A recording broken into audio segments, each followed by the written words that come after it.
అన్ని రాష్ట్రాల అభివృద్ధికి కేంద్రం కట్టుబడి ఉందన్నారు బీజేపీ లీడర్లు. తెలంగాణలో 12 ఏళ్లలో 12 లక్షల కోట్ల కేంద్ర ప్రాజెక్టులను ప్రారంభించుకున్నామన్నారు. రాష్ట్రానికి కేంద్రం ఎంతో చేస్తున్నా కాంగ్రెస్ ప్రభుత్వం మాత్రం ప్రజలను పట్టించుకోవట్లేదని విమర్శించారు. రైతుల ధాన్యం పంటలను కొనుగోలు చేయకుండా ఇబ్బందులు పెడుతున్నారని మండిపడ్డారు కమలం నేతలు.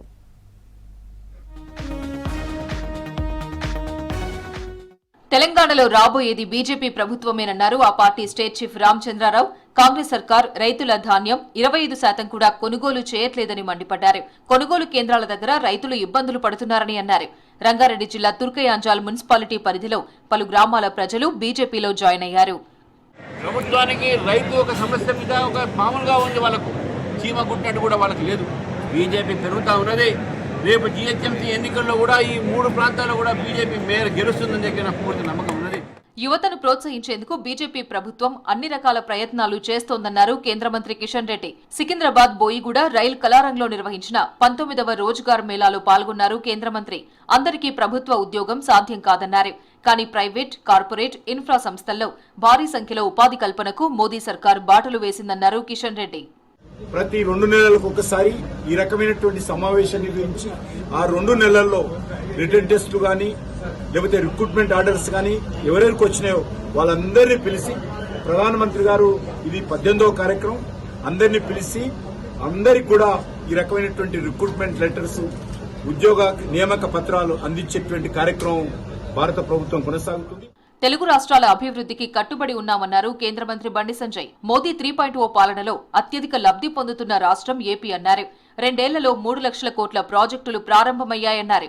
తెలంగాణలో 12 ఏళ్లలో 12 లక్షల కోట్ల ప్రాజెక్టులను ప్రారంభించామన్నారు బండి సంజయ్. దేశం సుస్థిరంగా ఉండాలంటే మోదీ పొదుపు సూత్రాలు పాటించాలన్నారు. ఏపీ అనంతపురం జిల్లా గుంతకల్లోని రోజ్గార్ మేళాలో పాల్గొన్నారు కేంద్ర మంత్రి. 120 మందికి నియామక పత్రాలు అందించారు. మధ్య దళారీ వ్యవస్థ లేకుండా, పైరవీలు లేకుండా 19th రోజ్గార్ మేళా ఈ రోజు నిర్వహించుకుంటామంటే ఇది నరేంద్ర మోడీ గారి యొక్క కమిట్మెంట్ అయితే ఒకసారి మనం అర్థం చేసుకోవాలి. ఇప్పటి వరకు దాదాపు 12 లక్షల మందికి ఈ దేశంలో ఉద్యోగాలు సృష్టించి ఇవాళ ఖాళీలు పూర్తి చేసే ప్రయత్నం చేసి 12 లక్షల మందికి ఉద్యోగాలు కల్పించామంటే, ప్రభుత్వ ఉద్యోగాలు, కేంద్ర ప్రభుత్వ ఉద్యోగాలు కల్పించామంటే వాళ్ళ గొప్పతనాన్ని మనం గుర్తించాల్సిన అవసరం ఉంది. తెలంగాణ నుంచి పక్క రాష్ట్రాలకు బీఫ్ ఎగుమతికి ప్రభుత్వం సహకరిస్తోందని ఆరోపించారు సిర్పూర్ ఎమ్మెల్యే పాల్వాయి హరీష్ బాబు. ప్రాణహిత నది సమీపంలో గ్రీన్ ఛానల్ ఏర్పాటు చేసి గోవులను ఎస్కాటుతో హైదరాబాద్కు తరలిస్తున్నారని అన్నారు. మైనారిటీల ఓటు బ్యాంకు కోసం ఎంఐఎం ఒత్తిడితోనే ప్రభుత్వం ఇదంతా చేస్తోందని మండిపడ్డారు హరీష్ బాబు. అసలు ఊహకందని సంఖ్యలో ఈ పశువుల అక్రమ రవాణా నడుస్తుంది. అసలు ప్రభుత్వం ఉన్నదా లేదా అనే డౌటు ఇన్ని రోజులుగా కలుగుతూనే ఉన్నది. ఇప్పుడైతే మాకైతే నో గవర్నమెంట్ ఫీలింగే ఉన్నది.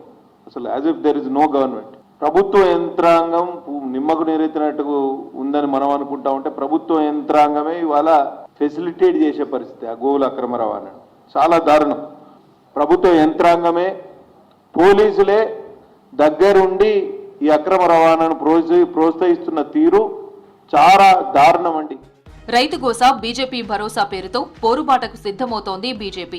ఆ పార్టీ రాష్ట్ర అధ్యక్షుడు రామచంద్రరావు ఆధ్వర్యంలో 3 రోజుల పాటు రైతు గోసా, బీజేపీ భరోసా పోరుబాట చేయనుంది. సోమవారం నుంచి కొనుగోలు కేంద్రాల దగ్గర బీజేపీ ఎంపీలు, ఎమ్మెల్యేలు, ఎమ్మెల్సీలు నిరసన కార్యక్రమాల్లో పాల్గొననున్నారు. రైతులతో ముఖాముఖి కానున్నారు నేతలు.